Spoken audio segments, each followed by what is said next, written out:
Assalamualaikum warahmatullahi wabarakatuh. Pada kesempatan ini saya akan menjelaskan perhitungan pajak penghasilan pasal 21 untuk kasus pertama, yaitu pegawai tetap. PPh 21 adalah pajak atas penghasilan orang pribadi dalam negeri yang berhubungan dengan pekerjaan atau jabatan. Pajak ini dikenakan pada pegawai baik tetap maupun tidak tetap. Dengan cara menghitung penghasilan yang diterima, lalu dikurangi pengurang, baru kemudian dikenakan tarif progresif sesuai peraturan.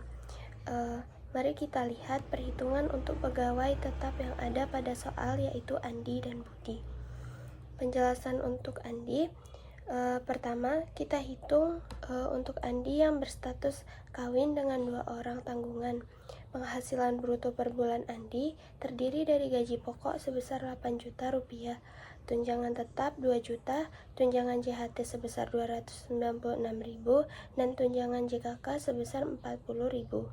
Jika dijumlahkan total bruto per bulan adalah 10.336.000. Dari jumlah tersebut, kita kurangi dengan pengurang. Pengurang terdiri dari biaya jabatan sebesar 5% dari bruto, yaitu 516.800. Tetapi karena ada batas maksimum, maka yang dipakai adalah 500.000 rupiah. Ditambah iuran pensiunnya sebesar 200.000, maka total pengurang adalah 700.000 rupiah. Sehingga penghasilan neto Andi per bulan adalah 9.636.000. Jika dikalikan 12, penghasilan neto setahun menjadi 115.632.000. Oke, selanjutnya kita kurangi dengan PTKP sesuai statusnya K2. PTKP terdiri dari 54 juta untuk wajib pajak sendiri, ditambah 4,5 juta karena kawin, dan 9 juta untuk 2 orang tanggungan. Jadi, total PTKP adalah 63 juta rupiah.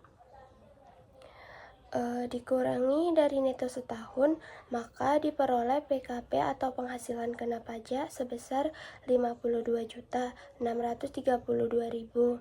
PKP ini dikenakan tarif progresif.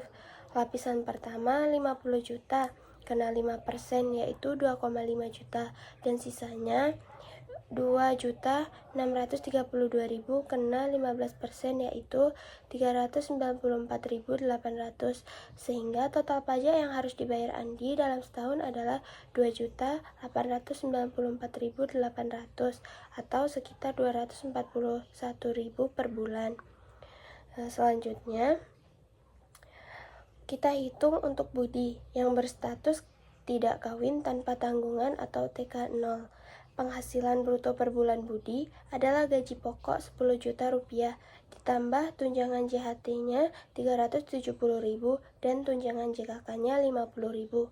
Totalnya adalah 10.420.000. Pengurangnya terdiri dari biaya jabatan 5% sebesar 521.000, tetapi karena dibatasi maka yang dipakai hanya 500.000.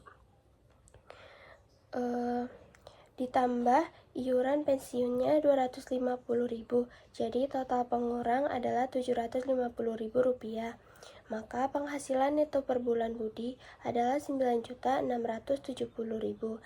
Jika dikalikan 12, hasilnya 116.040.000, ditambah bonus akhir tahun sebesar 20 juta rupiah. Maka total neto setahun adalah 136.040.000. PTKP untuk status TK0 adalah 54 juta rupiah. Setelah dikurangi, diperoleh PKP sebesar 82.040.000. PKP ini dikenakan tarif progresif lapisan pertama, 50 juta kena 5% atau 2,5 juta, sisanya 32.040.000 kena 15% atau 4.806.000. Jadi, total pajak yang harus dibayar Budi adalah 7.306.000 per tahun atau sekitar 609.000 per bulan. Untuk kesimpulannya, Andi membayar pajak sebesar 241.000 per bulan, sedangkan Budi membayar lebih besar yaitu 609.000 per bulan. Hal itu dikarenakan penghasilan Budi lebih tinggi dan PTKP-nya lebih kecil dibanding Andi, sehingga PKP dan pajaknya lebih besar. Demikian penjelasan untuk soal pertama mengenai pegawai tetap. Semoga penjelasan ini bermanfaat dan mudah dipahami. Wassalamualaikum warahmatullahi wabarakatuh.